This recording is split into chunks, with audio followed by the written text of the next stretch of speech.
Hello and welcome back to my channel. I'm here with another weekly astrology oracle reading for you. So today we are looking at a Leo sun at 29 degrees, which means this is the final degree the sun will travel through in the sign of Leo before moving forward into Virgo. We have a Cancer moon and a Libra rising. There's a lot going on astrologically this week when I take a look at this chart. As I mentioned, the sun is at 29 degrees, which means we are about to ingress into Virgo season. So we are making the transition from fixed fire energy with Leo to mutable earth energy with Virgo. We also have, again, a Libra rising, which we will continue to have for at least another reading or two. And then again, we have the moon in Cancer, and that is at 7 degrees. So it's pretty freshly ingressed into that sign and will be there for at least another day or two.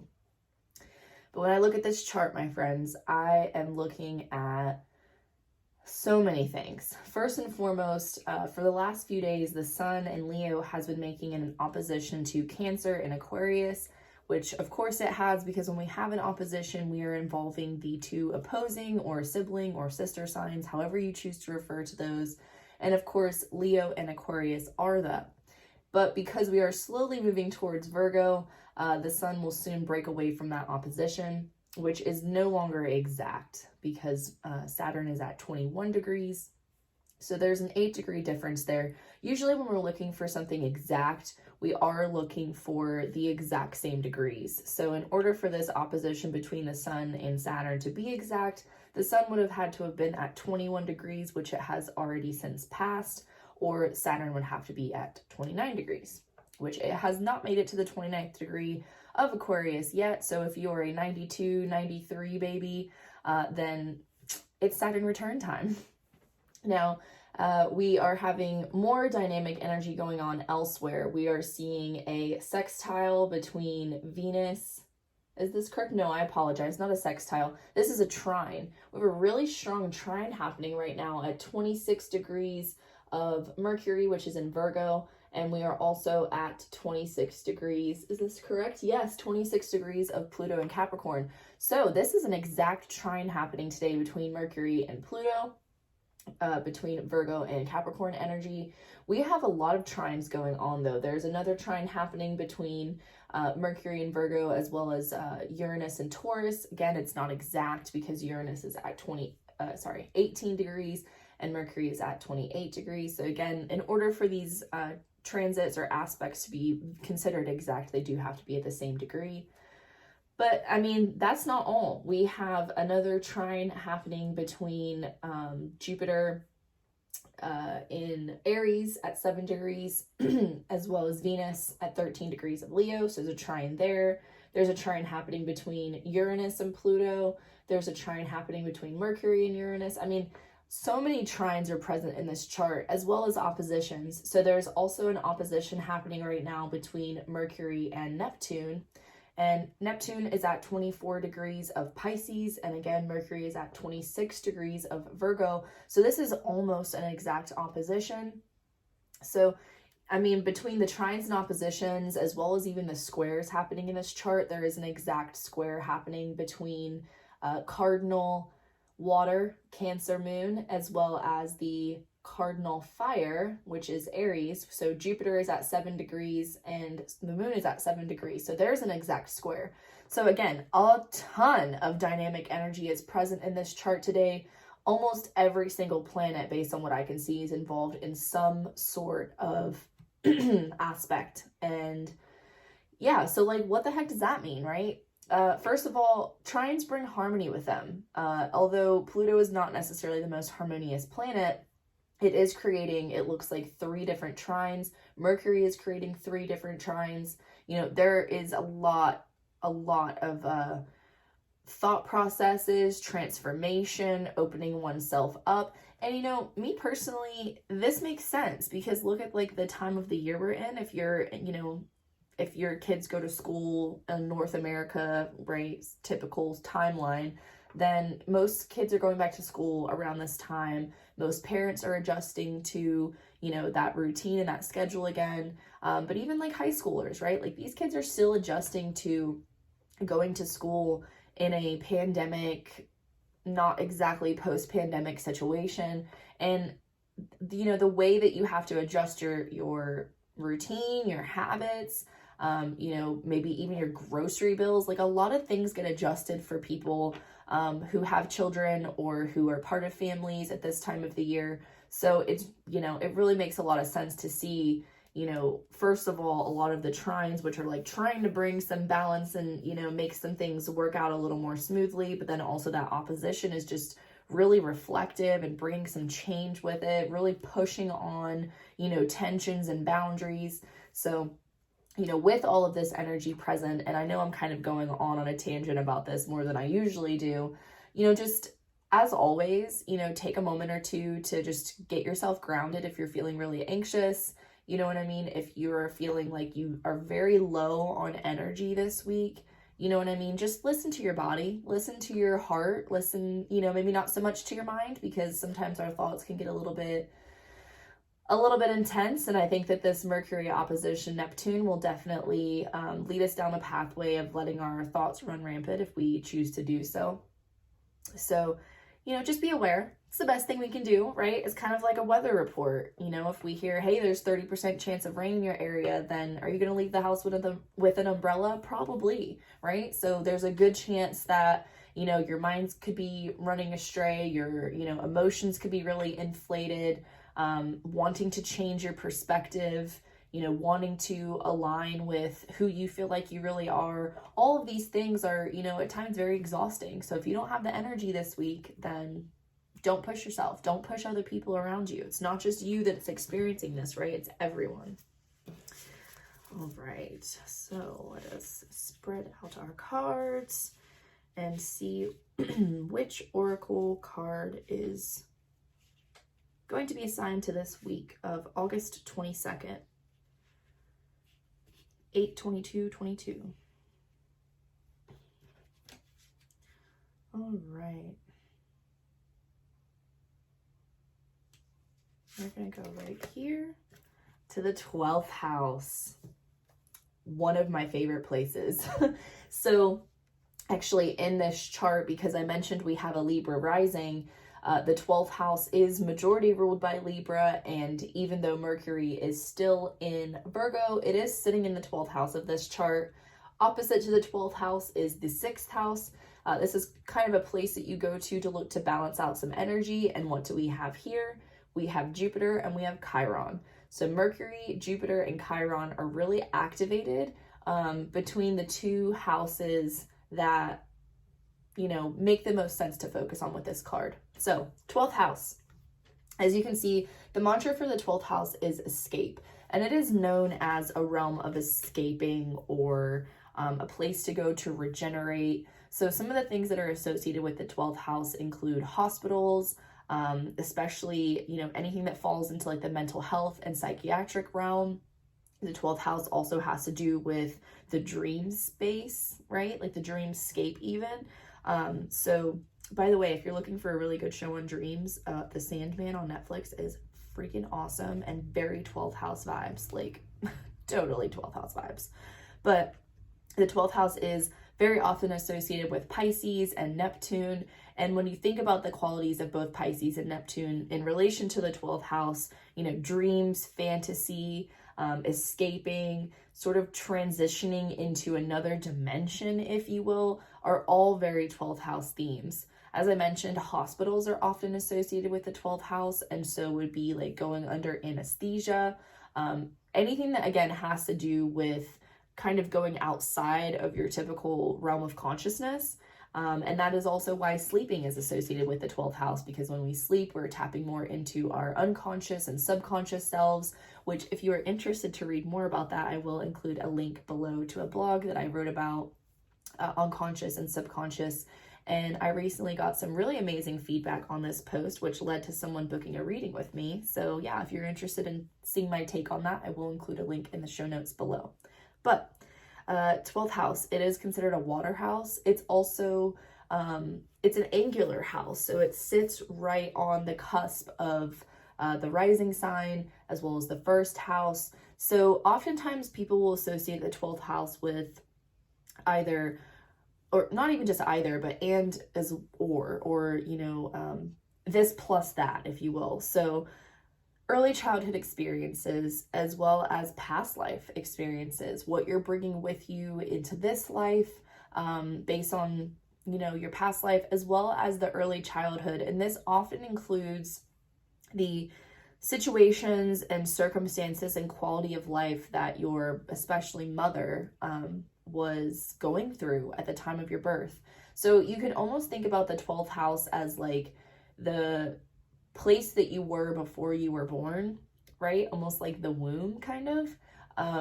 But that makes sense in a way, right? Because it's like, well, I've had 2 daughters, so like I know the really interesting experience of being pregnant. And it's like, that the baby is inside of you, right? Growing and developing. You get your checkups, you see the ultrasounds, but it's not until they're like in your arms or in your hands that it like really fully becomes real. You know what I mean? And the 12th house has that kind of feeling where it's like, I know it's there, or I sense that it's there, but like it is still out of my physical touch. And so it, it's very interesting. And when we look at the first house, which follows the 12th house in order, because we'll go around, right? The first house is a very physical, very visceral house. So it's interesting when you kind of pay attention, to how each house, back and forth and front and back and opposite to each other, really kind of help paint the picture of what our lives, how they go, you know what I mean? Like how we work our way through different aspects of humanity as we learn and grow. The 12th house is also, like, I like to qualify it as a very psychedelic space. So oftentimes the 12th house is also associated with like drug use or conscious and mind altering drugs. Alcohol can also be indicated here.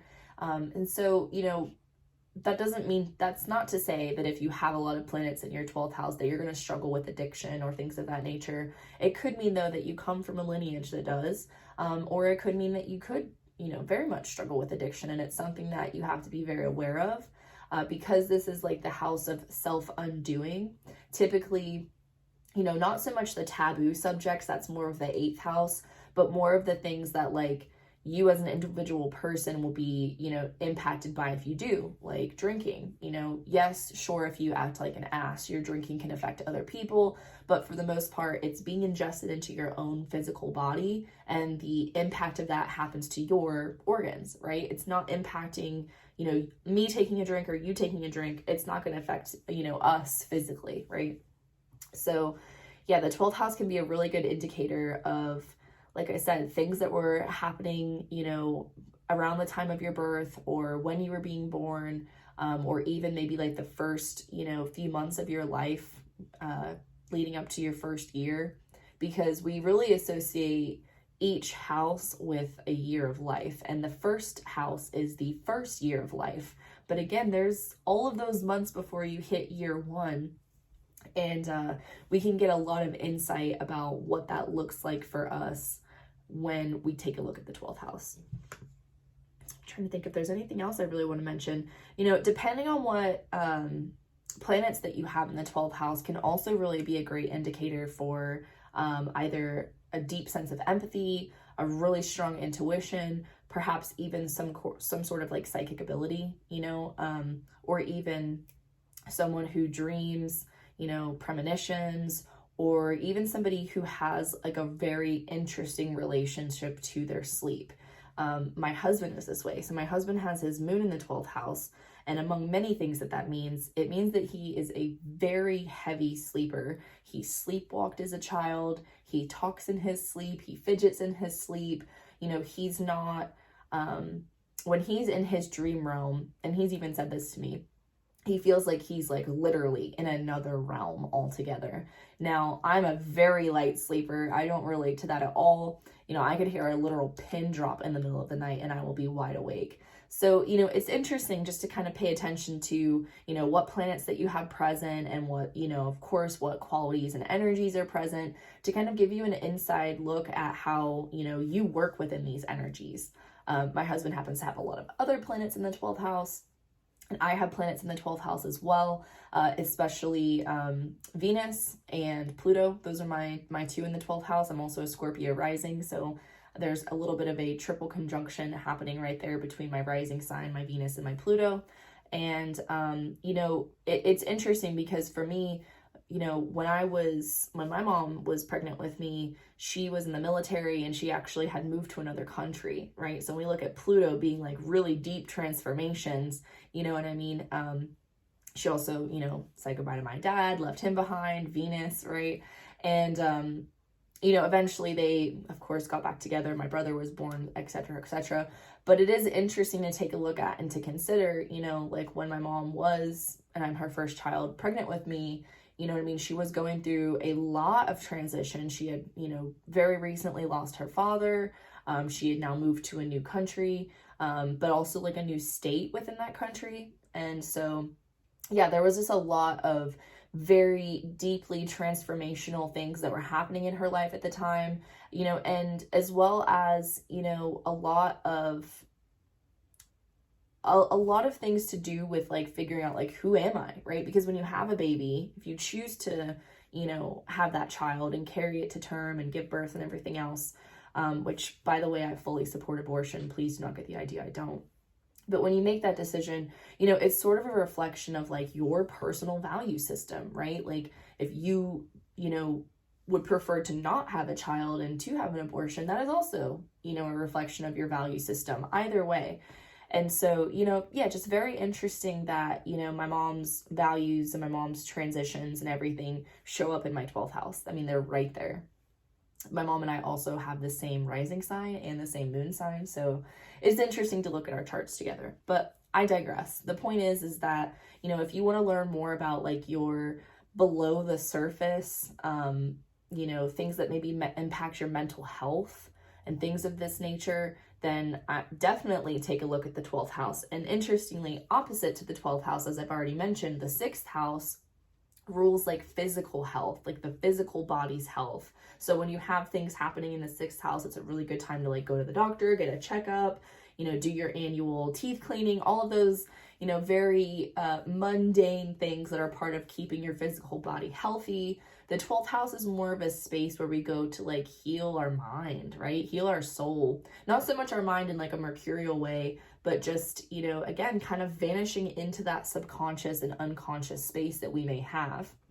And, you know, again, whatever planets that you have presence in the 12th house, you know, will sort of quietly sneak up in your life, all of your life. You know, the 12th house is a very hard to understand place, much like dreams are often very hard to interpret. But, you know, even if you have a dream that you can't interpret and you can't make sense of, it can still pull out a lot of emotions. It can start to really make you think about things and question things, you know, and you may not really even understand where that's coming from. You know, that's why I mentioned also 12th house planets can indicate some sort of like psychic ability or a deep sense of empathy or a really, really strong intuition. And these are things that we can't really explain where they come from. You know what I mean? There's no way to really pinpoint what makes somebody intuitive. But 9 times out of 10, if somebody is very intuitive, I will be able to find planets in one of their water houses, including the 12th house. The other water houses are the 4th house associated with Cancer and the 8th house associated with Scorpio. But as I mentioned, 9 times out of 10, you know, when I speak to someone that has had, you know, either very intense and chaotic dreams, I've even spoken with people that have had past life regression. I've spoken with people who, again, like my husband who sleepwalks, and they all tend to have 12th house placements. So if there's something, you know, in your life that you're struggling to grasp and to fully understand or to even fully integrate into your waking life, you know, take a look at that 12th house and see if you have anything going on there. And not just the planets that are there, right? Think about how those planets are interacting with other planets and casting further energy throughout your chart. As you can probably tell, I love talking about the 12th house. I'm just going to open up my little booklet here. Oh, and I literally turned immediately to the right page. How amazing is that? And this is going to give us some more of the, I would say, traditional archetypes. You know, like I said, I like to talk about it being a very psychedelic realm, a really, you know, sort of mermaids and aliens, right? Dolphins in outer space, right? Kind of vibes. But let's get to the classics. The lunatic, the lover, and the poet are an imagination all compact. Are of imagination all compact. This is from William Shakespeare's A Midsummer Night's Dream. The lunatic, the lover, and the poet. Now, again, we are referencing the 12th house in this chart. It is ruled by Libra. It does have the presence of the Virgo Mercury, though. It is time to get on point. It is not a time to ignore or overlook what is there. Things could get fragmented. The 12th house of the zodiac is the most mesmerizing of all houses. Mysticism, dreaming, drowning, vast seas, surrendering, all themes that belong to this house of self-undoing. It's the place in the chart where we lapse in our judgment and make bad choices. Like the sign of Pisces that rules it, the 12th house falls at the end of the zodiac, which indicates a type of passage or rebirth. This house contains the meanings of all the signs and planets and all the other houses within it. The 12th house stands for all. Even though astrologers refer to the 12th house as the gutter or garbage dump of the zodiac, not very nice, it is distinct in its meaning. Evolved souls and the doomed lived here. Within the 12th house are the highest highs and the lowest lows. Ruled by Neptune, the planet of confusion and drunkenness, prisoners, shut-ins, saints, artists, and mystics call this place home. Imagination, linking up, and connecting to the unknown are all facets of the 12th house. It is where the material and non-physical worlds connect, both beginning and end. The 12th house offers bliss, spiritual fulfillment, meeting up with twin flames. It promises losing yourself in something beautiful, the other. But it might be like trying to hold on to a cloud. This house of poetry and oceans is enchantment. It's where we lie to ourselves as well. This house also represents water, toxins, poisons, perfumes, candles, hidden chambers, secreted desires, Christ consciousness, and martyrdom. The 12th house tells us to forget about ourselves and live for others, but this may bring confusion and peril. It is fear and paranoia. It is also beauty and love. It teaches us to write poetry and to understand the messages from the heavenly spheres. It inspires us to show great kindness. When the 12th house card comes up in a reading, something is amiss. Something about the situation at hand is making you feel unsure or at least not privy. All is not as it seems. Without information, it's difficult to move forward. The signals you're getting are probably the wrong ones. You may also get some inaccurate results, particularly to medical tests or diagnoses. Whether things are right or just a mirage, things can definitely be obscured. The Venus or Libra card with the 12th house could indicate the emergence of an important love affair relationship. With Saturn, something could be mistaken over and the results are negative. With the moon present, visions could be profound. With Mercury combined with this card, you either write beautifully or have deeply psychic gifts. And I have to again mention, Mercury is in the 12th house right now, according to this chart. The warning with this card is to not look for others for fulfillment or for others to give you your purpose, at least not now. It's incorrect to do this. You are looking for the wrong people to give you the right answers. While the 10th house card gives us truth, the 12th house card gives us magic. Each is important, but you cannot be all that there is without the other. Search for clarity and watch out for deception. So, again, there's so much dynamic energy that's happening in the chart right now, and there is a lot of energy that's coming directly out of the 12th house. I have to also mention once again that within this 12th house chart, there's Mercury, and it is in an exact opposition, or at least almost exact, 2 degrees off, with Neptune, which is the ruler of the 12th house. So if you're feeling creative, then I say tap in, my love. I say maybe give your shot at writing some poetry or painting. Maybe it's a really good time to dip your feet in some water. I feel like water can be such a rejuvenating, spiritual experience sometimes, especially like baths. If you're into spiritual baths, great time for that as well. And I can't say this without mentioning, of course, we still have, a Cancer moon going on, right? The moon is in a water sign right now. So if you like water painting, this could just all be really good time to tap into those spaces. And, if your mental health is struggling, then don't be afraid to reach out for support and for help. Finding a therapist is a lot easier in 2022 than it probably ever has been. So don't give up on yourself, right? The 12th house can be a place where we can just go awry. Like I said, get fragmented. That's such a good word. You know what I mean? Almost like if you've seen any of these many multi-universe movies that are out now, you know, when you start to have universes colliding into each other, they start to collapse and they start to not make sense. You know what I mean? And dissolving boundaries is probably not the best move this week. You know what I mean? Enforcing them can be difficult, but you know, if you need to do a little retreating, a little self-care, a little self-creativity, do it. That's all I have for you this week, my darlings. And until next week, have a great one. Bye.